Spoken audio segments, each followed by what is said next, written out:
சரணம் தென் கோமுத்தி முத்தி பஞ்சாக்கர சர்க்குருவே. தோற்றமில் காலம் முதல் செம்பினில் களிம்பு போல நெல்லினில் உமி போல உயிரை பற்றியிருக்கும் ஆணவ மலத்தை இறைவன் உயிருக்கு கூட்டினாரா அல்லது ஆணவ மலம் தானே வந்து கூடியதா என்பது இன்றைய நம் திரிபதார்த்த சிந்தனை. இறைவன் நின்மலன், அதனால் அவன் கூட்டவில்லை.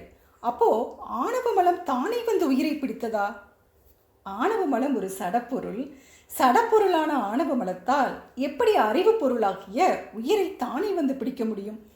சிவப்பிரகாசம் பொது அதிகாரம் 19வது பாடல் என்ன சொல்கிறது பார்க்கலாமா?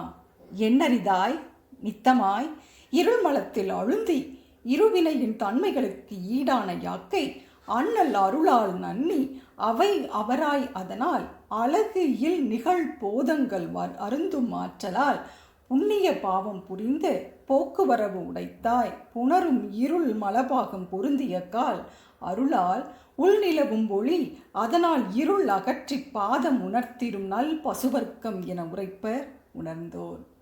ஆக உயிரே தோற்றமில் காலத்தில் தனது இயலாமையால் இறைவனை பற்ற தெரியாமல் தன்னுடன் உடன் தோன்றிய ஆணவ மலத்தை பற்றி தொலைந்தது. திருச்சிற்றம்பலம்.